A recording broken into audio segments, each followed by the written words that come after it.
তোমার জিন্দেগীর গুনাহগুলি মাফ করে দিবে। আল্লাহ তাআলা বলেন, ও ইয়া ইবাদি আল্লাযীনা আসরাফু আলা আনফুসিহিম লা তাকনাতু মির রাহমাতিল্লাহ।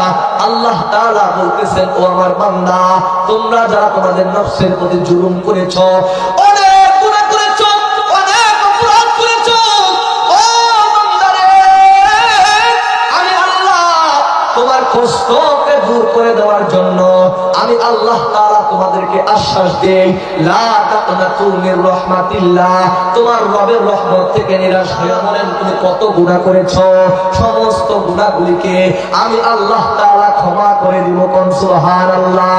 এই জন্যই বলতে চাই, আল্লাহ তাআলা বিভিন্ন কৌশল অবলম্বন করবে কিয়ামতের দিন কেমন ভাবে বান্দাকে মাফ করে দেওয়া যায়। আল্লাহ তাআলা বান্দাকে মাফ করে দেওয়ার জন্য বিভিন্ন কৌশল পদ্ধতি কাইফিয়াত কিয়ামতের দিন অবলম্বন করবেন। একটা মুফাসসিরে কেরাম বলেন, আল্লাহ তাআলা যেভাবে বান্দাকে ক্ষমা করে দিবেন তার কিছু নমুনা দৃষ্টান্ত দিয়েছেন। এক নম্বর একটা দৃষ্টান্ত আপনাদের সামনে বলতে চাই। আল্লাহ তাআলা কিয়ামতের দিন ডাক দিবে, বান্দারে, তোমার উপকরণ নামার জন্য যাও যাও, ফেরেশতা মিজানের পাল্লা কায়েম করেছে, মিজানের পাল্লার সামনে যাওয়া হবে। মিজানের পাল্লার কাছে যাওয়ার পরে আমার নেকি এবং আমার গুনাহগুলিকে যখন মাপা হবে, দেখবেন আমার নেকির চাইতে গুনার পাল্লা বেশি হবে। আমার নেকির চাইতে গুনাহ বেশি হওয়ার কারণে আল্লাহ তাআলার পক্ষ থেকে ফেরেশতাদেরকে ডাক দিবে, ফেরেশতারা রে, ইনতালিকু বিআবদি ইলান নার, যাও যাও, আমার গুনাহগার বান্দাকে জাহান্নামে নিক্ষেপ করো, আমার বান্দাকে জাহান্নামের দিকে নিয়ে যাও।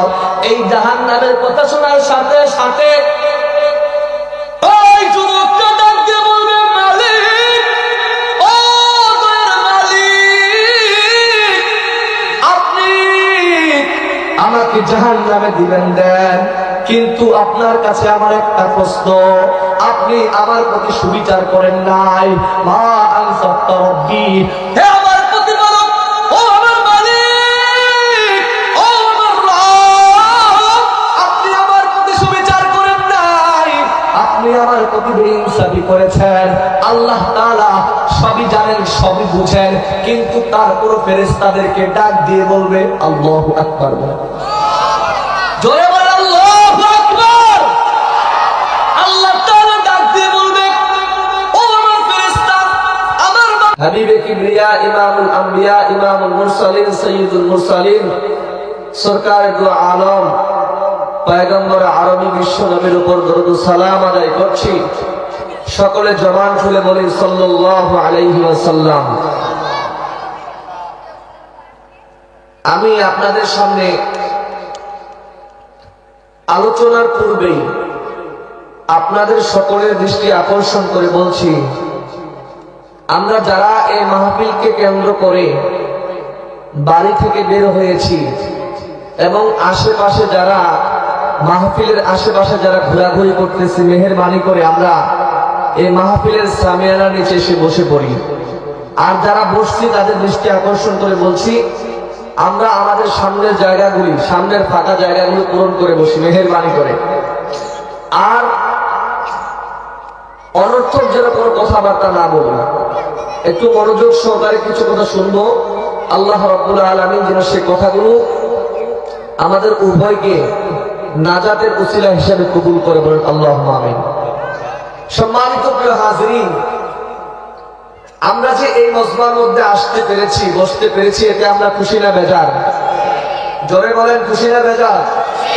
বলেন আলহামদুলিল্লাহ। বলেন তো আমরা প্রশংসা করেছি কার? আরো জোরে বলেন কার? আল্লাহ তাআলার প্রশংসা আদায় করেছি। একটু খুব মনোযোগ দিবেন। আল্লাহ তাআলার প্রশংসা আদায়ের মধ্যে আমাদের জন্য লাভ না ক্ষতি বুঝে বলবেন? লাভ। দুনিয়ার মানুষের প্রশংসা আর আমার আল্লাহ তাআলার প্রশংসা, আমরা জানি প্রশংসার কারণে সম্মানিত হওয়া যায়। দেখেন, আমি আপনি এই মজমার মধ্যে বসেছি, এই মজমা ছাড়া এই মজমার মধ্যে আসছেন, যেহেতু আজকে মাহফিল হবে, চলমান চলতেছে মাহফিল, আজকের মাহফিলের প্রধান আলোচক আছে কিনা বলেন তো? একটু বুঝবেন, না বুঝলে আলোচনা বুঝবেন না। আমার প্রধান আলোচক, আমরা যত বেশি তার প্রশংসা করব, আমরা প্রশংসা করলে, বলেন তো প্রধান বক্তার প্রশংসা করেছি, করতেছি বা করব, প্রশংসা করলে লাভ কার হবে বলেন? বুঝে বলবেন, লাভ কার হবে? আপনাদের না, যার প্রশংসা করছেন তার লাভ হবে। কেমন লাভ? যদি প্রধান বক্তার প্রশংসা করেন, এই প্রধান বক্তার প্রশংসার কারণে তিনি প্রশংসিত হবে এবং তার সুনাম সুখ্যাতি, তার যশ খ্যাতি চতুর্দিক মানুষের কানে কানে পৌঁছে যাবে। কথা বলেন ঠিক কিনা? কিন্তু প্রশংসা করেছেন আপনি, করেছেন বক্তার, আপনার লাভ নাই, বক্তার লাভ। কথা বলেন ঠিক কিনা? ধরেন আজকে মাহফিলে আমি আপনাদের বিশেষ আলোচক, আপনারা আমার প্রশংসা করলেন, আমি তো মনে করি আপনাদের 2 পয়সাও লাভ হবে না। যদি আপনারা আগামীকাল থেকে আমার প্রশংসা করতে শুরু করেন, এক পর্যায়ে দেখা যাবে আপনার প্রশংসার কারণেই আমার সম্মান, আমার দাওয়াতের প্রোগ্রাম আরো বেড়ে যাবে। বলবেন যে না, এই আলোচক তো সুন্দর কথা বলে, তার প্রশংসা যত হবে, আলোচকের আলোচনার প্রশংসা হলে আলোচকের তার সম্মান বেড়ে যাবে, যিনি প্রশংসা করছে তার কোনো লাভ নাই। ঠিক তেমনি ভাবে যদি বলতে চাই, মেম্বার সাহেবের প্রশংসা করলে মেম্বারের লাভ হয়, কারণ আগামীতে সে আবার নির্বাচিত মেম্বার হবে। কথা বলে ঠিক কিনা? চেয়ারম্যান সাহেবের প্রশংসা করার কারণে চেয়ারম্যান সাহেবের সম্মান বেড়ে যায়, তার সুনাম যশ খ্যাতি, তার ভোট আগামীতে বেড়ে যাবে এবং সে আবার নির্বাচিত হবে চেয়ারম্যান হিসাবে। কথা বলে ঠিক কিনা? ঠিক তেমনি ভাবে তাম পৃথিবীর মানুষদেরকে রব্বে কারীম জানায় দেয়, ও দুনিয়ার মানুষ, তোমরা যদি আমার রবের প্রশংসা করো, তোমরা যদি আমার প্রশংসা করো, মনে রাখবে তোমরা প্রশংসা করলেও আমি আল্লাহ প্রশংসিত, তোমরা প্রশংসা না করলেও আমি আল্লাহ প্রশংসিত, তোমরা প্রশংসা না করলেও কিন্তু আমি আল্লাহ তাআলার কোনো মানক্ষুণ্ণ হবে না, আমার ইজ্জত কখনো বিনষ্ট হবে না। কিন্তু তাম পৃথিবীর মানুষ শোনে নাও, যদি তোমার সম্মান ইজ্জতকে বাড়াইতে চাও, যদি তোমার সম্মান ইজ্জতের পাশাপাশি তোমার যশ খ্যাতি, তোমার নিয়ামতগুলি যদি বাড়াইতে চাও, বান্দা তুমি তোমার জবান দ্বারা আমার শুকর আদায় করো, বান্দা আমার প্রশংসা করো। বান্দা আমার প্রশংসা করলে আমি আল্লাহ তোমার নিয়ামত বাড়িয়ে দেব, শুধু বাড়িয়ে দেব না, আমি আল্লাহ তাআলা সম্মান দান করব। কেমন সম্মান দান করব? যে সম্মান টাকা দিয়ে কেনা যায় না। আমি আল্লাহ তাআলা এমন সম্মানিত করব রে বান্দা, যে সম্মান কোনদিন মানুষের কাছে পাওয়ার জন্য লক্ষ কোটি টাকা অপচয় করে ব্যয় করে, আমি আল্লাহ তাআলা আমার সম্মানের কারণে আমি আল্লাহ তোমাকে দুনিয়ার জমিনের মধ্যে সম্মানিত করব। কোন সুবহানাল্লাহ। প্রিয় ভাইরা, আল্লাহ তাআলা ডাক দিয়ে বলতেছে, তাম পৃথিবীর মানুষ রে, শোনো শোনো শোনো, আমি আল্লাহ আমার প্রশংসার পাশাপাশি যদি আমার নবীর দুরূদ পাঠ করো, আমার নবীর উপর যদি তুমি দুরূদ প্রশংসা আদায় করো, আমি আল্লাহ তাআলা আমার পাশাপাশি আমার নবীর সম্মানের খাতিরে আমি আল্লাহ তাআলা তোমার সম্মানকে আরো বাড়িয়ে দেব। আমি আল্লাহ তাআলা তোমাকে সমাজের মধ্যে সম্মানিত ব্যক্তি হিসেবে প্রতিষ্ঠিত করব। কন্যা সুবহানাল্লাহ। এই জন্যই মাহফিল শুরুর পূর্বেই, আমার আলোচনার পূর্বেই, প্রিয় ভাইরা, আপনাদের কাছে আমি এই মেসেজটুকুই দিতে চাই যে দুনিয়ার মানুষের প্রশংসার মধ্যে লাভ নাই, কিন্তু আমার রবের প্রশংসার ভিতরে আল্লাহ তাআলা আমাদের জন্য কল্যাণকামিতা, সম্মান, ইজ্জত এবং নিয়ামত রেখেছে। কন্যা সুবহানাল্লাহ। প্রিয় ভাই,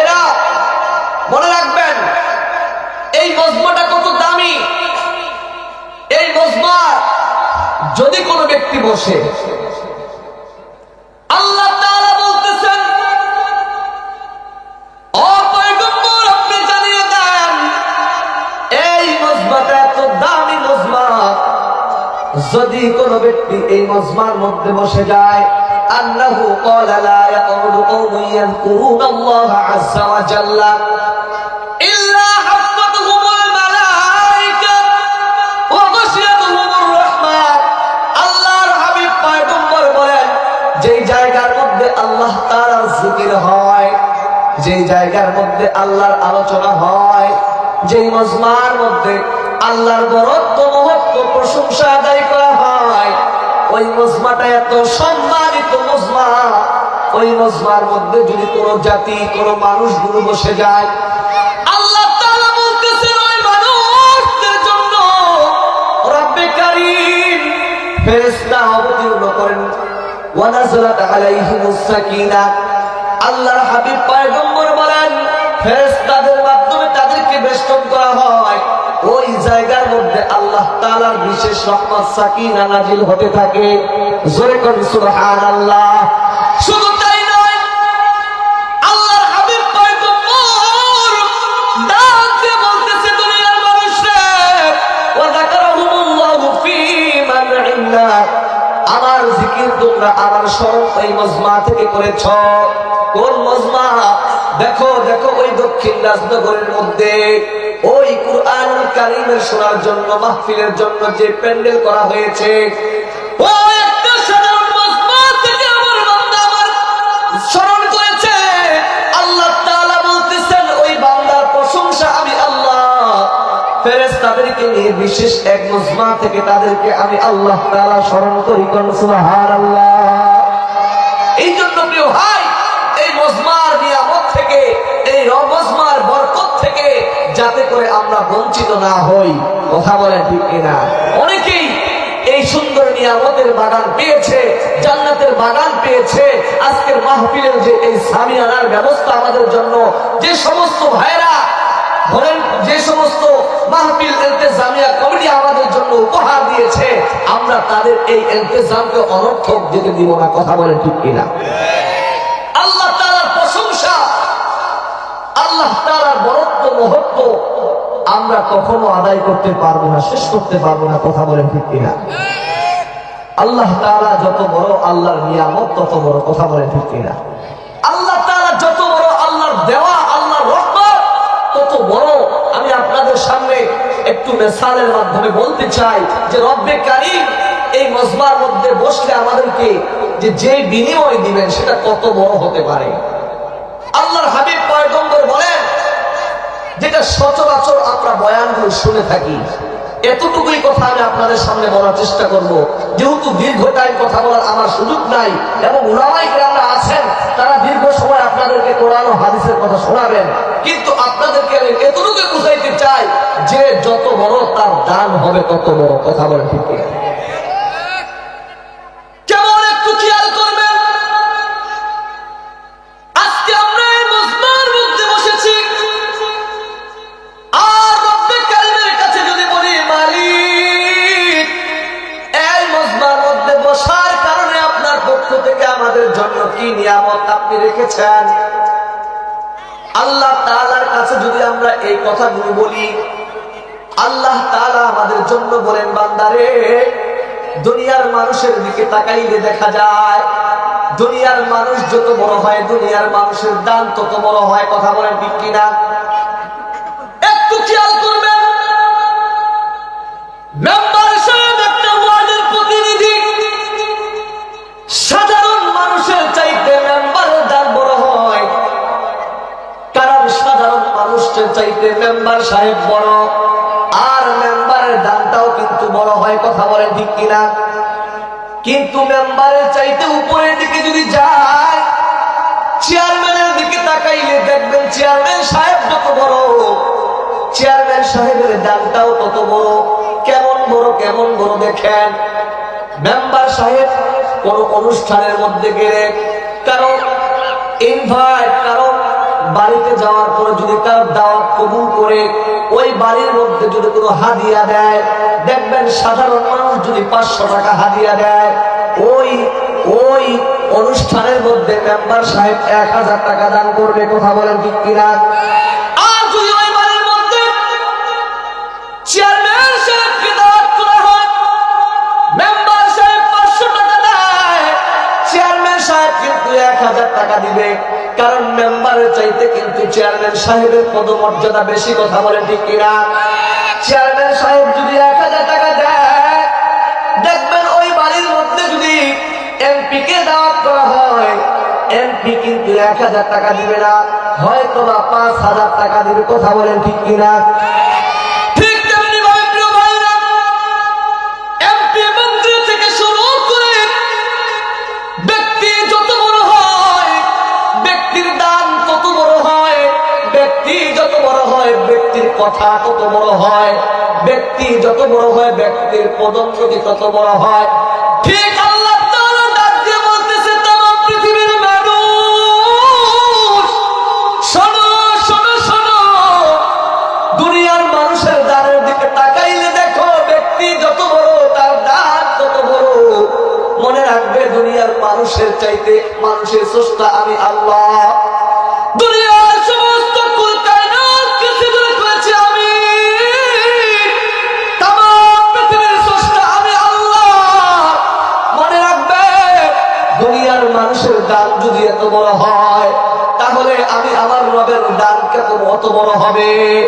এই জন্যই বলতে চাই, উলামায়ে কেরামরা বলে তাবলীগ জামাতের মধ্যে দেখবেন তাবলীগের সাথীদের মুখের মধ্যে একটা প্রচলিত কথা আছে এবং হাদিসের মধ্যেও আছে, সর্বদাই আমরা সবার কাছে এই কথাটা শ্রবণ করেছি, যদি কোনো ব্যক্তি ঈমান নিয়ে কবরে যায়, বাজাররা পরিমাণ ঈমান নিয়ে যদি কবরে যায়, আল্লাহ তাআলা তার জন্য এমন একটা পৃথিবী সৃজন করবেন, এমন একটা জান্নাত দিবেন, যেই জান্নাতটা হলো 10টা পৃথিবীর সমান, কথা বলেন ঠিক কিনা?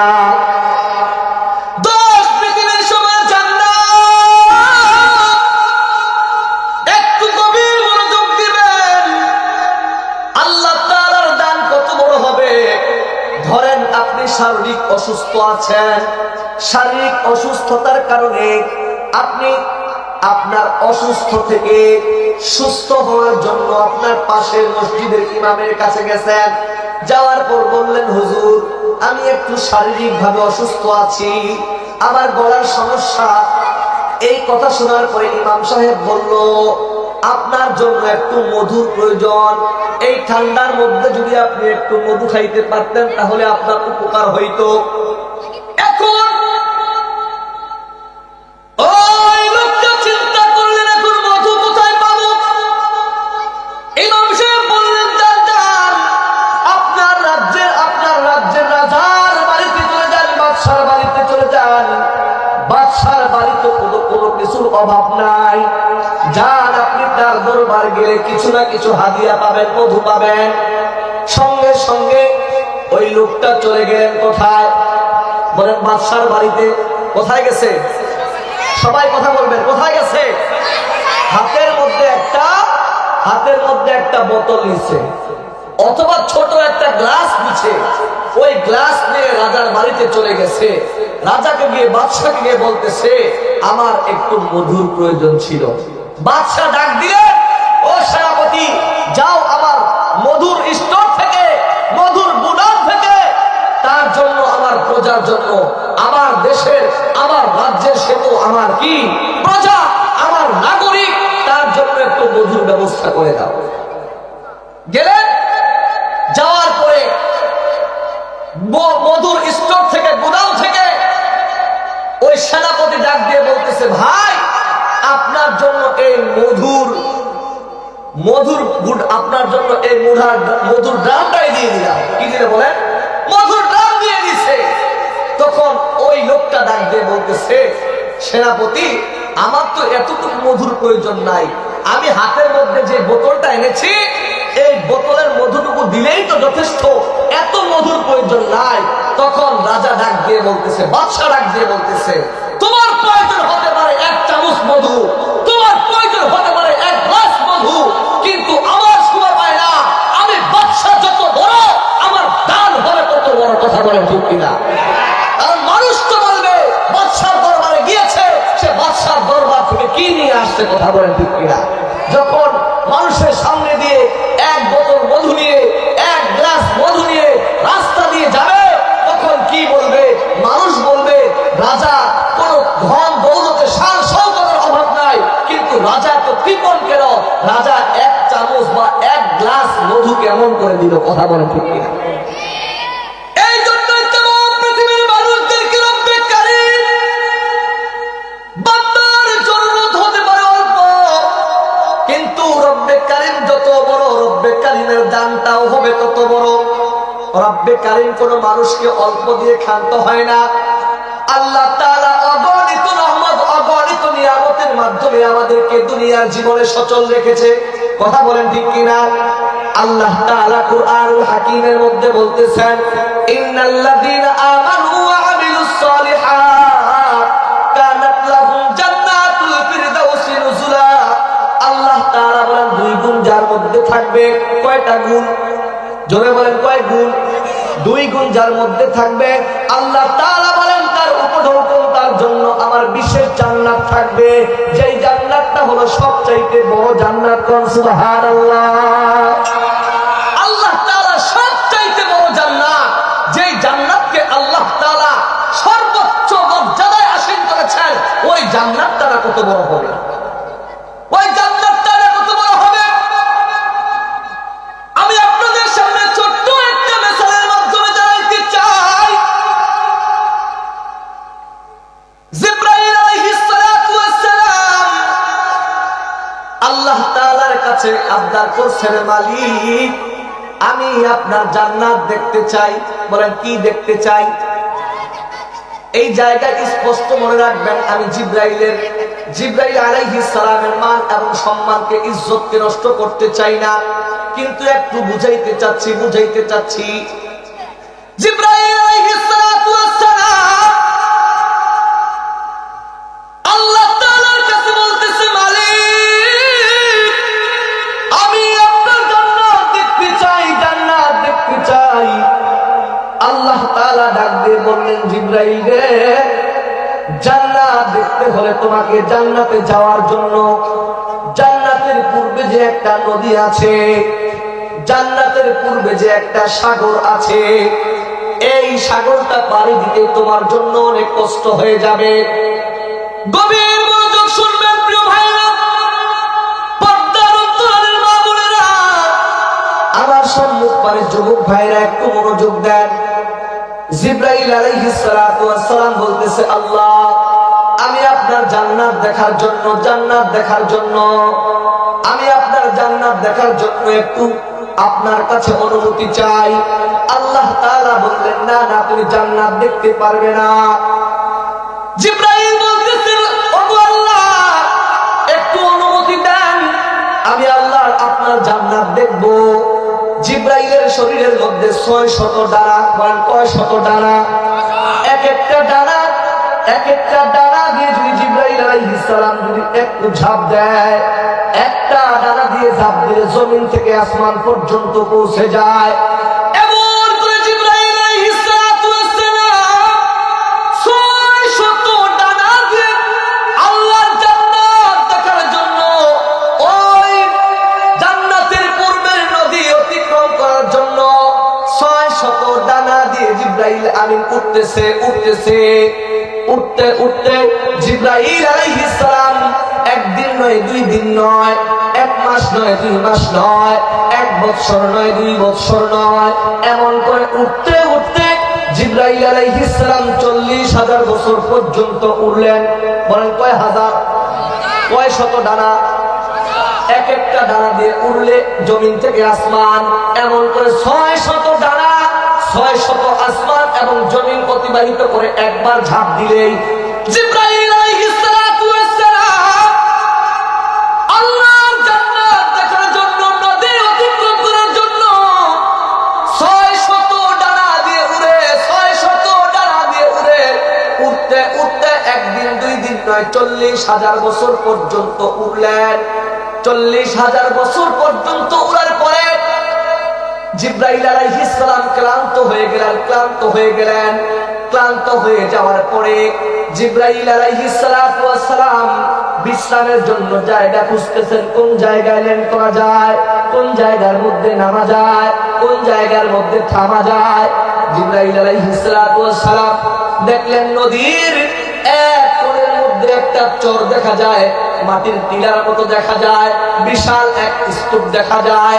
জিবরাইল আলাইহিস সালাম তার শারীরিক ক্লান্ত দূর করার জন্য ওই স্তূপের মধ্যে, ওই টিলার মধ্যে, ওই দ্বীপের মধ্যে ল্যান্ড করলেন, থামলেন।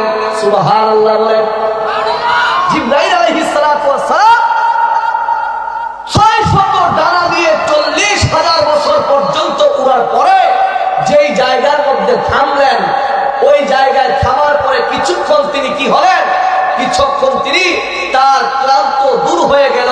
বিশ্রাম নেওয়ার পরে স্বাভাবিক অবস্থায় যখন আসলেন, স্বাভাবিক অবস্থায় আসার পরে জিবরাইল আলাইহিস সালাম তার যে মাকসাদ, যে আমি তো জান্নাত দেখব, জান্নাত দেখার জন্য আবার তিনি উঠতে শুরু করলেন। কি করলেন? জোরে বলেন। কোথায় যাওয়ার জন্য? জান্নাত দেখবে, আল্লাহ তাআলার জান্নাত। আর আল্লাহ তাআলা বলেছে, জিবরাইল তুমি আমার জান্নাত দেখতে পারবে না। বলে আল্লাহ একটু চেষ্টা করে দেখি আপনার জান্নাত দেখতে পারবো কি পারবো না। কন্যা সুবহানাল্লাহ। জিবরাইল আলাইহিস সালাম যখন ল্যান্ড করলেন, ক্লান্ত দূর হয়ে গেল, স্বাভাবিক অবস্থায় আসলেন, আবার তিনি উঠতে শুরু করলেন। বলেন তো কয় শত ডানা? এক একটা ডানা দিয়ে যদি উড়ে ঝাঁপ দিলে জমিন থেকে আসমান পর্যন্ত চলে যায়, 500 বছরের রাস্তা চলে যায়। আর জিবরাইল আলাইহিস সালাতু ওয়াস সালাম 600 ডানা দিয়ে 600 আসমান জমিন একবারে অতিক্রম করে। কন্যা সুবহানাল্লাহ। এই 600 ডানা দিয়ে আবার তিনি উঠতে শুরু করলেন। আবার জিবরাইল আমিন উঠতে উঠতে একদিন 2 দিন নয়, 1 বছর 2 বছর নয়, 40,000 বছর পর্যন্ত আবার জিবরাইল আমিন উঠতেছেন। জিবরাইল আমিন ওঠার পরে জিবরাইল আমিন আবার অনুভব করতেছেন, আমার পক্ষে আর যাওয়া সম্ভব নয়, আমার পক্ষে আর চলা সম্ভব নয়, একটু বিশ্রামের প্রয়োজন। বিশ্রামের জন্য জিবরাইল আলাইহিস সালাতু ওয়াস সালাম আবার এমন একটা জায়গা খুঁজতেছেন, যে জায়গার মধ্যে গিয়ে তিনি ল্যান্ড করবেন, তিনি থামবেন। দেখলেন আবার একটা মাটির টিলার মতো দেখা যায়, মাটির স্তূপের মতো দেখা যায় এমন একটা জায়গা, দ্বীপের মতো দেখা যায়। ওই জায়গার মধ্যে থামার জন্য জিবরাইল আমিন প্রস্তুতি নিলেন। ওই জায়গায় গিয়ে থামলেন। থামার পরে জিবরাইল আলাইহিস সালাতু ওয়াস সালাম অনুভব করতেছিলেন, প্রথম 40,000 বছর পর্যন্ত উড়লাম, উড়ার পরে কিন্তু এই নদীর একটা কণাও কিন্তু অতিক্রম করতে পারলাম না। দ্বিতীয় 40,000 বছর পর্যন্ত উড়ে যেই জায়গার মধ্যে বসলেন, এই জায়গার মধ্যে বসে চিন্তায় পড়ে গেলেন যে আমি কোন দিকে রওনা দিলাম, কত দূর যাব, কুল কিনারা খুঁজে পাই না, সামনে আর পানি। জিবরাইল আলাইহিস সালাতু ওয়াস সালাম দ্বিতীয় 40,000 বছর পর্যন্ত যেই জায়গার মধ্যে থামলেন, থামার পরে আবার স্বাভাবিক অবস্থায় ফিরলেন। স্বাভাবিক অবস্থায় ফেরার পরে জিবরাইল আলাইহিস সালাম আবার উড়ার জন্য প্রস্তুতি দিলেন। আবার 40,000 বছর পর্যন্ত উড়লেন। 40,000 বছর পর্যন্ত উড়ার পরে আবার তিনি একটা মাটির টিলা দেখা যায়, দ্বীপ দেখা যায়। ওই দ্বীপের মধ্যে, টিলার মধ্যে গিয়ে আবার থামলেন। থামার পরে জিবরাইল আলাইহিস সালাতু ওয়াস সালাম অনুভব করতেছেন যে জায়গার মধ্যে জিবরাইল আলাইহিস সালাতু ওয়াস সালাম যে জায়গার মধ্যে ল্যান্ড করেছেন, ওই জায়গাটা ডান দিক থেকে লড়তেছে, বাম দিক থেকে লড়তেছে, সামনের দিক থেকে লড়তেছে, পিছন দিক থেকে লড়তেছে। ওই জায়গাটা শুধু লড়তেছে। যেমন ভাবে নৌকার মধ্যে মানুষ চললে নৌকাটা হেলতে থাকে, দুলতে থাকে। জিবরাইল আলাইহিস সালাম দেখতেছেন আমি তৃতীয়বার যে জায়গার মধ্যে ল্যান্ড করলাম, ওই জায়গাটা হেলতেছে, দুলতেছে। তখন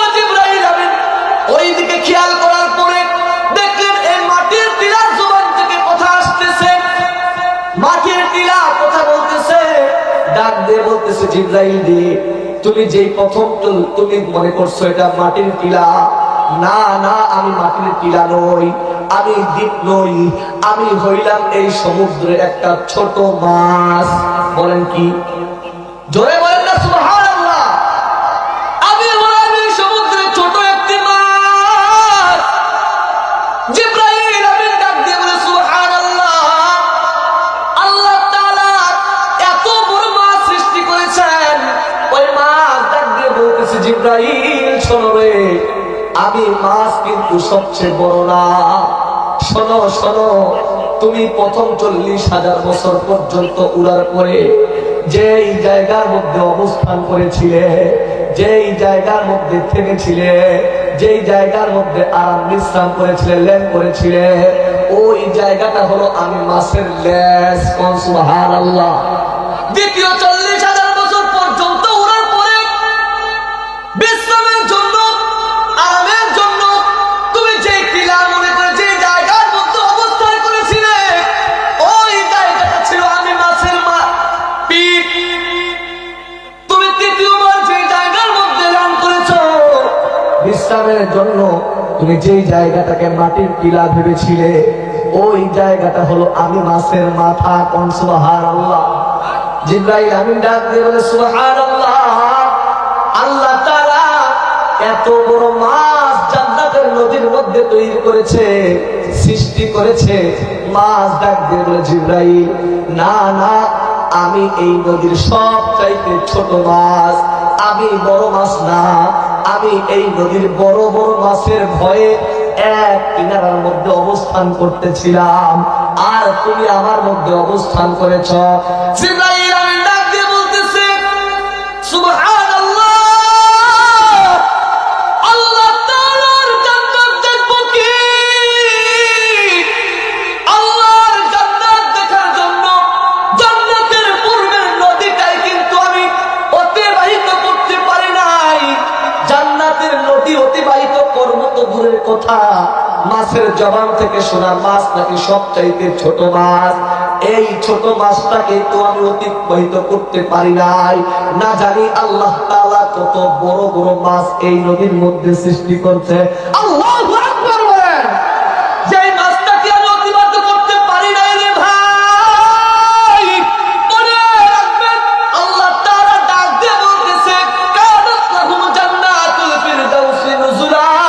রব্বে কারীম বলতেছেন ও দুনিয়ার মানুষ, দুইটা গুণ যদি অর্জন করতে পারো, আমি আল্লাহ তাআলা তোমাকে এমন একটা জান্নাত দিব, যেই জান্নাতটা হলো আমার সবচাইতে সুন্দর, সবচাইতে সুসজ্জিত, সবচাইতে আকর্ষণীয়, সবচাইতে বড় জান্নাত। সেই জান্নাতটা হলো জান্নাতুল ফিরদাউস।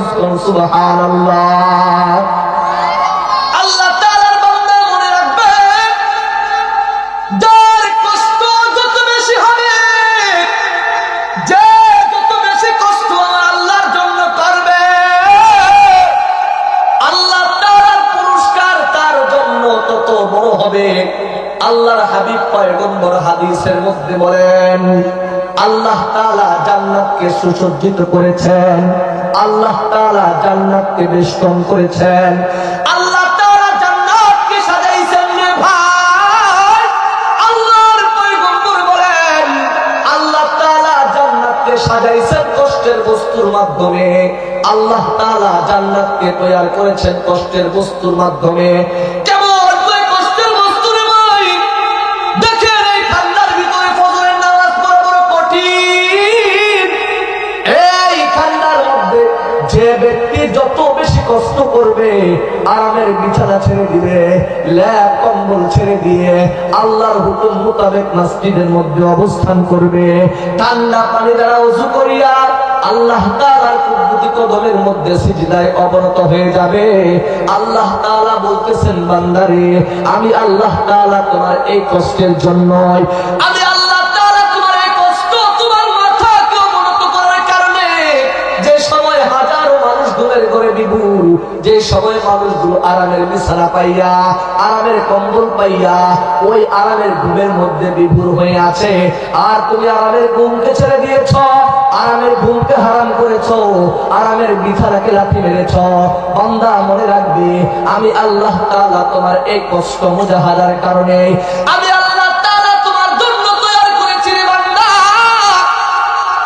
তোমার জন্য আমার কষ্ট নিবারণের জন্য দুনিয়ার সমস্ত কষ্ট, দুনিয়ার সমস্ত কষ্টকে দূর করে দেওয়ার জন্য রে বান্দা। জান্নাতের মধ্যে তোমাকে যখন আমি আল্লাহ তাআলা ঢুকাবো, মুহূর্তের মধ্যে দুনিয়ার সমস্ত কষ্ট দূর হয়ে যাবে। কোন সুবহানাল্লাহ। আল্লাহর হাবিব বলেন, হুজিবাতিন নারু বিশাহওয়া ওয়া হুজিবাতিল জান্নাতু বিল মাকারি। পয়গম্বর ডাক দিয়ে বলতেছেন, আল্লাহ তাআলা জান্নাতকে সৃষ্টি করেছেন কষ্টের বস্তুর মাধ্যমে, আর জাহান্নামকে সৃষ্টি করেছেন আনন্দ আমোদ প্রমোদ বিনোদনের বস্তুর মাধ্যমে। আজকে দেখবেন ওই ফজরের সময় উঠতে বড় কষ্ট হয়, ঘুমাইলে খুব মজা লাগে। কথা বলেন ঠিক কিনা? গান শুনতে মজা লাগে, নৃত্য বিনোদন শুনতে মজা লাগে, খেলাধুলা করতে মজা লাগে, খেলাধুলা দেখতে মজা লাগে, গল্প গুজব আড্ডার মধ্যে সময় দিতে ভালো লাগে। দেখবেন বাজারের মধ্যে সময় অনেক ভালো লাগে, মসজিদের মধ্যে বেশি সময় ভালো লাগে না, ওয়াজের মজমার মধ্যে ভালো লাগে না। অল্প সময় কথা শুনি, তারপর দেখা যায় আমরা কত বিরক্ত হয়ে যাই বারবার। উলামায়ে কেরামরা আমাদেরকে বুঝাইতে চায়, ও বান্দা শোনো, তোমার এই কষ্ট মুজাহাদার বিনিময়ে রব্বে কারীমের কাছে বড় পুরস্কার আছে। তুমি কি জানো এই মজমার মধ্য থেকে আল্লাহ তাআলা তোমার জন্য যে নিয়ামত বরাদ্দ রেখেছে, যদি তোমার 40, 50, 60, 70 বছরের জিন্দেগির গুনাহগুলোকে মাফ করতে চাও, ও বান্দা এই মজমাটাকে তুমি তওবার জন্য দুইটা হাত রব্বে কারীমের দরবারে উত্তোলন করে নাও। রব্বে কারীম তোমার তওবার বিনিময়ে তোমার জিন্দেগির গুনাহগুলি মাফ করে দিবে। আল্লাহ তাআলা বলেন, কুল ইয়া ইবাদি আল্লাযীনা আসরাফু আলা আনফুসিহিম লা তাকনাতু মির রাহমাতিল্লাহ।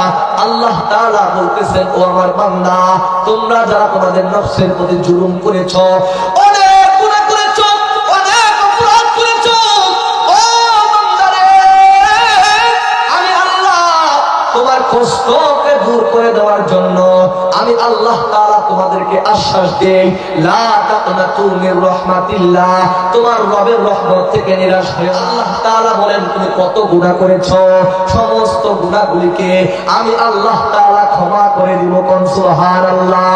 এই জন্যই বলতে চাই, আল্লাহ তাআলা বিভিন্ন কৌশল অবলম্বন করবে কিয়ামতের দিন কেমন ভাবে বান্দাকে মাফ করে দেওয়া যায়।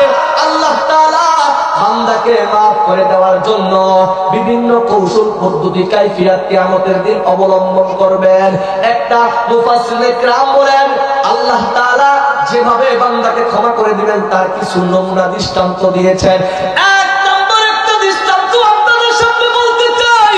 আল্লাহ তাআলা কিয়ামতের দিন ডাক দিবে, বান্দারে, তোমার উপকরণ ব্যাপার জন্য যাও যাও, ফেরেশতা মিজানের পাল্লা কায়েম করেছে, মিজানের পাল্লার সামনে যাওয়া হবে।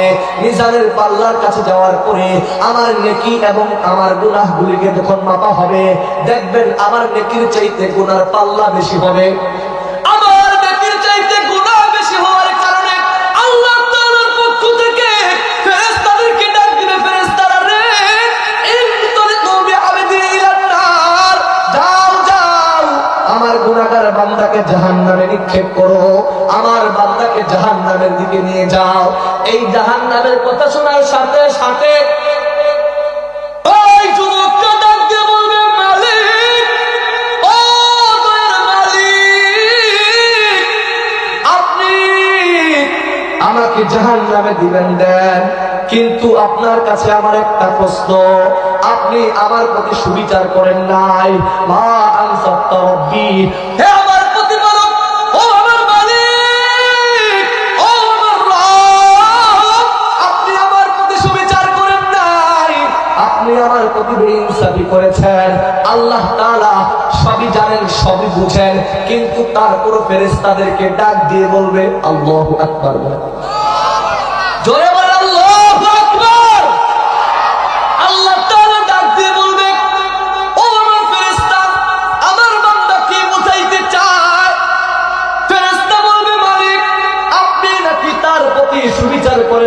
ভালো ব্যবহার করেন নাই, বেইনসাফি করেছেন, তখন ফেরেশতার কাছে আল্লাহ বলবে, জানতে চাও আমার বান্দার প্রতি কি এমন অবিচার করেছি? ফেরেশতা ডাক দিয়ে বলবে, এ যুবক, বলো তোমার প্রতি কি এমন অবিচার আল্লাহ তাআলা করেছে? ওই যুবক ডাক দিয়ে বলবে, দুনিয়ার মধ্যে শুনেছিলাম ওই রাজনগর মাঠের মধ্যে কোরআনের তাফসীর হতেছিল, মাহফিল ছিল, উলামায়ে কেরামরা বলেছিল লা তাকনাতু মির রাহমাতিল্লাহ, ও বান্দা আল্লাহর রহমত থেকে, আল্লাহর দয়া থেকে কখনো কশিন কালেও তুমি নৈরাশ হও না। আল্লাহ তাআলা বলেন ইন্নাল্লাহা ইয়াগফিরুয যুনুবা জামিআ, আল্লাহ তাআলা তোমার জীবনের সমস্ত গুনাহ মাফ করে দিবে। আল্লাহর কাছে চাইতে পারলে, আমি তো দুনিয়ার মধ্যে আল্লাহ তাআলার এই নামের উপরে, আমি তো দুনিয়ার মধ্যে উলামায়ে কেরামের কাছ থেকে শুনেছিলাম আল্লাহ তাআলা হলেন আর রহমানুর রহিম, যিনি পরম করুণাময় অসীম দয়ালু। আজকে দুনিয়ার মধ্যে থেকে দেখতে পাই দুনিয়ার মানুষ মানুষকে বিপদের মুহূর্তে উদ্ধার করে সাহায্যের হাত বাড়িয়ে দেয়। আল্লাহ তাআলার কাছে যুবক ডাক দিয়ে বলবে, মালিক, দুনিয়ার মধ্যে শুনেছিলাম ওই রাজনগর মাঠের মধ্যে মাহফিল থেকে শুনেছিলাম আপনার নামটা নাকি রহমান, আপনার নামটা নাকি রহিম।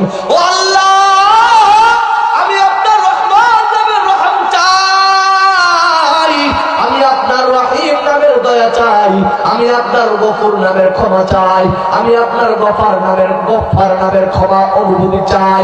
কিয়ামতের দিনে যখন বলবেন আল্লাহ তাআলার কাছে বলার সাথে সাথে ফেরেশতা ডাক দিয়ে বলবে, মালিক, আপনার বান্দা আপনার গফুর নামের ক্ষমার প্রত্যাশার দিকে চেয়েছিল, আপনার রহমান নামের রহমের দিকে তাকিয়েছিল, আপনার রহিম নামের দয়ার দিকে তাকিয়েছিল। মালিক, ও মালিক, আপনার বান্দা জাহান্নামে যাবে, কিন্তু আপনার রহমানের দিকে সে অপেক্ষামান, আপনার রহিমের দিকে মুখাপেক্ষী, আপনার গফুরের দিকে মুখাপেক্ষী। মালিক, আল্লাহ তাআলা ডাক দিবে, আল্লাহ তাআলা ডাক দিবে, সাদাকাতা আবদি, আমার বান্দা সত্য বলেছে, আমার বান্দা সত্য বলেছে। মানুষ তো দুনিয়ার মধ্যে বিপদের মুহূর্তে, বিপদের সময় মানুষ মানুষকেও সাহায্য করে। আজকে আমার বান্দা বড় করুণ অবস্থা, আজকে আমার বান্দার কেউ নাই, আমার বান্দার পাশে কেউ থাকবে না। আজকে যদি আমার রহমান নামটা তার জন্য প্রয়োগ না করি, আমার বান্দার জন্য রহিম নামটা প্রয়োগ না করি, তাহলে এই রহিম এবং রহমান নামটা কখন প্রয়োগ করব? আল্লাহু আকবার বলেন। আল্লাহ তাআলা ডাক দিয়ে ফেরেশতাদেরকে বলবে, ফেরেশতারা রে, ইনতালিকু বিআবদি ইলাল জান্নাত, যাও যাও, আমার বান্দাকে জাহান্নামে নয়, আমার বান্দাকে তুমি জান্নাতের দিকে নিয়ে যাও, আমার বান্দাকে জান্নাতের নিয়ামত ঢেলে দাও, আমার বান্দার জন্য জান্নাতের সমস্ত নিয়ামতের দরজা খুলে দাও। আল্লাহু আকবার। এই জন্যই বলতে চাই প্রিয় ভাইরা, আল্লাহ তাআলার একটা নাম হলো রহমান, একটা নাম হলো রহিম, আর একটা আমার রবের নাম হলো মালিক। বলেন আমার আল্লাহর নাম কি? জোরে বলেন কি? আরো জোরে বলেন মালিক। বলেন কি? আল্লাহ তাআলা মালিক নামটা কেন নিলেন? আল্লাহ তাআলা মালিক মানে বিচারপতি, কথা বলে ঠিক কিনা? মালিক মানে বিচারক, হাকিম মানেও বিচারক, কাজী মানেও বিচারক। রব্বুল কারীম কেন মালিক হলেন? মালিক ইয়াউমিদ্দিন, আল্লাহ তাআলা কেন কিয়ামতের দিবসের মালিক হবেন? আল্লাহ তাআলা বলতেছে, ও তমাম পৃথিবীর মানুষ, আমি আল্লাহ তাআলা তোমার জন্য কিয়ামতের দিনে যদি হাকিম শব্দ ব্যবহার করতাম, বান্দা তোমার জন্য কঠিন হয়ে যাইতো। কারণ হাকিম কিন্তু ইচ্ছা মতো বিচার করতে পারে না, হাকিম বিচার করার পূর্বে কিন্তু উকিলের পরামর্শ নেয় কি নেয় না? কথা বলেন ঠিক কিনা? একজন হাকিম কখনো নিজের পক্ষ থেকে বিচার করতে পারে না, হাকিম বিচার করতে হলে অন্যের কাছ থেকে জানতে হয়, কাজী বিচার করতে হলে মানুষের কাছে জানতে হয়। কিন্তু মালিক এমন একটা শব্দ, আল্লাহ তাআলা বলেন, বান্দারে আমি তোমার জন্য মালিক শব্দ ব্যবহার করব কেন জানো? মালিক শব্দ ব্যবহার করলে আমি বিচার করব, কার কাছে কৈফিয়ত দিতে হবে না। আল্লাহু আকবার। মালিকের কখনো মানুষের কাছ থেকে ইচ্ছা সে নিজের পক্ষ থেকে করতে পারে। কথা বলে ঠিক কিনা? কেমন ভাবে একটু বুঝেন। ধরেন এই জিনিসটার মালিক আমি, বলেন কে? জোরে কথা বলে, আমার শেষ কথা শেষ, আর 2 মিনিট আছে। বলেন এটা মালিক কে? এই জিনিসটার মালিক আমি। কিন্তু মনে রাখবেন এই জিনিসটাকে আমি যা ইচ্ছা তাই করতে পারবো, কারো কৈফিয়ত দিতে হবে না। কি বলেন? কথা বলেন না কেন? যদি এই জিনিসটা চাইলে কাউকে আমি ফ্রি দিয়ে দিতে পারবো। কি বলেন? ঠিক না?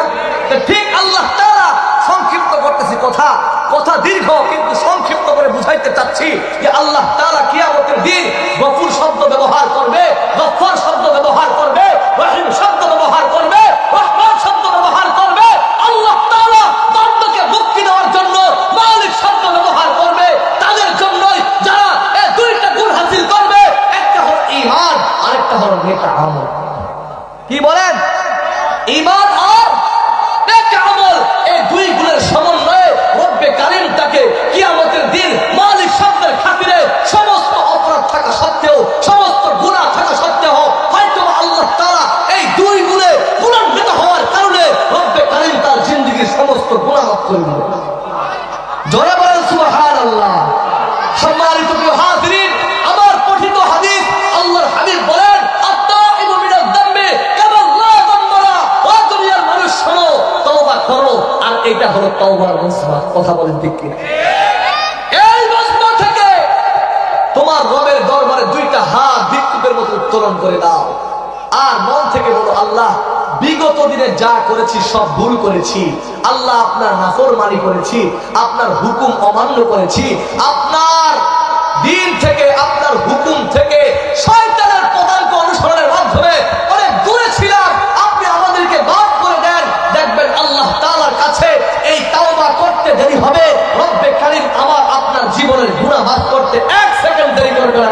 সুবহানাল্লাহ। সম্মানিত প্রিয় হাজিরিন, নারায়ে তাকবীর। বিশেষ বক্তার আগমন। নারায়ে তাকবীর। আল্লাহ তাআলা কিয়ামতের দিন রব্বে কারীম বলবে, এ দুনিয়ার মানুষ রে, তোমার তাওবা আমার কাছে এত দামি। ও বান্দা, তোমার তাওবার বিনিময়ে আমি আল্লাহ তাআলা তোমার 70, 80, 90 বছরের গুনাহগুলি এমন ভাবে ক্ষমা করে দিলাম, এমন ভাবে মাফ করে দিলাম, যেমন মায়ের গর্ভ থেকে ভূমিষ্ঠ নবজাতক শিশু দুনিয়ার মধ্যে আগমন করে, যেমনি ভাবে সদ্য ভূমিষ্ঠ ছোট বাচ্চা যখন মায়ের কোলের মধ্যে আগমন করে, যেমন করে তার কোনো গুনাহ থাকতে পারে না, আল্লাহ তাআলা ওই ব্যক্তির তাওবার বিনিময়ে জিন্দেগীর গুনাহগুলিকে এমন ভাবে ক্ষমা করে দেয়, নিষ্পাপ মাসুম বাচ্চার মতো, নিষ্পাপ মাসুম ভূমিষ্ঠ বাচ্চার মতো আল্লাহ তাআলা বান্দার তাওবার বিনিময়ে জিন্দেগীর গুনাহগুলি মাফ করে দেয়। চিল্লায় এখন আল্লাহু আকবার। হে প্রিয় ভাইরা, ও পঞ্চগড়ের মুসলমান, একটু গভীর মনোযোগ দিবেন। আলোচক চলে এসেছে, আমার কথা আর দীর্ঘায়িত করব না। আপনাদের কাছে এই মেসেজটুকু দিতে চাই, 2টা গুণ। 1 নাম্বার ঈমান, 2 নাম্বার হলো নেক আমল। ঈমান আর নেক আমলকে যদি তুমি সুন্দর করতে পারো, রব্বে কারীম কিয়ামতের দিন তোমার জন্য রাখছেন কানাত লাহুম জান্নাতুল ফিরদাউসি নুজুলা। রব্বে কারীমের পক্ষ থেকে তোমার জন্য উপঢৌকন, রব্বে কারীমের পক্ষ থেকে তোমার জন্য গিফট সামগ্রী, রব্বে কারীমের পক্ষ থেকে তোমার জন্য আল্লাহ তাআলার পক্ষ থেকে যে নিয়ামত, সেটা হলো জান্নাত। আমরা এই জান্নাতের তামান্না রাখি, আমরা সেই জান্নাতের আশাবাদী। আল্লাহ তাআলা যেন এই মজমাকে কবুল করে নেয়, আল্লাহ তাআলা যেন আজকের এই প্রোগ্রামকে কবুল করে নেয়, আল্লাহ তাআলা যেন আমাদের সবাইকে জান্নাতের মেহমান হিসেবে কবুল করে নেয়। বলেন আল্লাহুম্মা আমিন। আমি আপনাদের কাছ থেকে বিদায় নিচ্ছি। যাওয়ার পূর্বে আমার রাসূলের শানে ছোট্ট একটা নাতে রাসূল একটু বলবো, তারপর শেষ করে দিচ্ছি। कितना मुबारक चेहरा, हाय हाय कितनी प्यारा थी है, कितना मुबारक चेहरा, हाय हाय कितनी प्यारा थी है, कितनी मेरा थी है।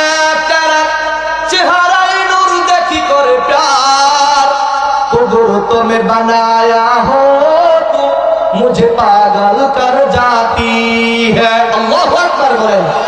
कुदरत में बनाया हो तुम मुझे पागल कर जाती है। कितना मुबारक चेहरा, हाय हाय कितनी प्यारा थी है, कितनी मेराती है तेरा चेहरा नूर देखी कर प्यार।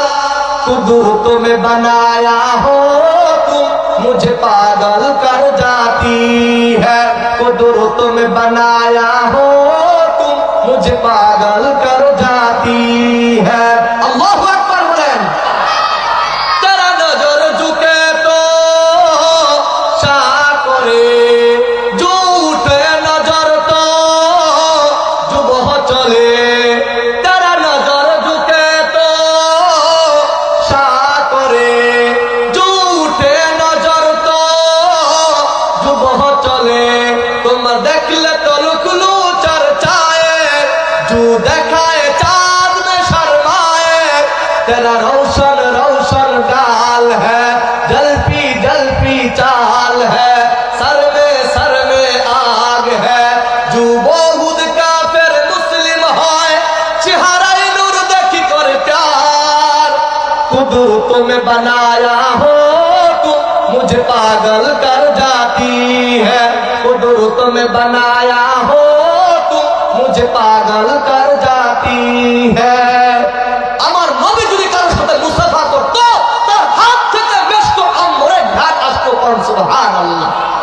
তেরা মুসাফা করে তো খুশবু কহে, जो मुआना का करे तो जन्नत जाए। अल्लाहु अकबर। तेरा मुसाफा करे तो खुशबू कहे, जो मुआना का करे तो जन्नत जाए। तुम दुआ करे तो कबूल होए, अबू हुरैरा ने फरमाए तेरा मुबारक मुबारक नाम है। अल्लाहु अकबर बोलें। बरकत बरकत काम है, शफायत शफायत जान है। मेरे लिए शफायत करो रोज हशर दिन का प्यार।